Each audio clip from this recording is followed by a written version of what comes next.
কিন্তু দুঃখের সাথে আমরা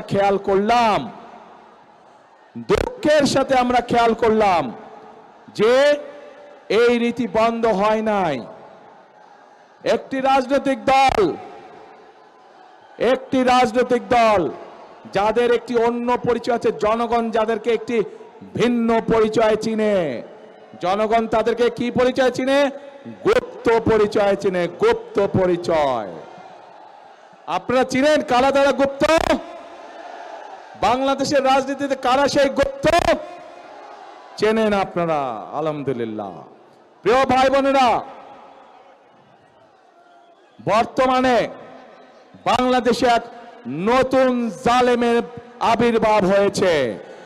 এই গুপ্ত সংগঠনের ব্যক্তিরা নতুন জালেম রূপে আবির্ভূত হয়েছে বাংলাদেশের মানুষের কাছে। কেন?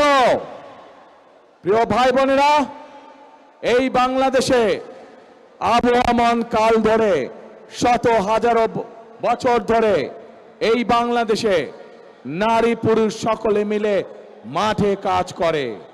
বাংলাদেশে যেমন কৃষক ভাইরা কাজ করে মাঠে, একইভাবে আমরা জানি বাংলাদেশের বিভিন্ন প্রত্যন্ত অঞ্চলে কৃষানির বোনরাও তারা মাঠে কাজ করে।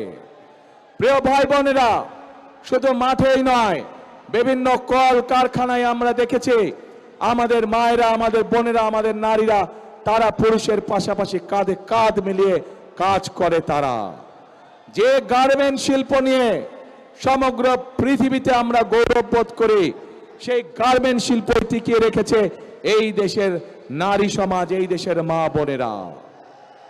প্রিয় ভাই বোনেরা, আজ আমরা অত্যন্ত কষ্টের সাথে দেখছি, অত্যন্ত ঘৃণার সাথে দেখছি এই যে নতুন জালেম, যাদেরকে মানুষ গুপ্ত হিসাবে চিনে, এই জালেমদের নেতা সে 2 দিন আগে প্রকাশ্যে বলেছে বাংলাদেশের নারীদেরকে সে একটি অত্যন্ত কলঙ্কিত শব্দ দিয়ে ব্যবহার করেছে।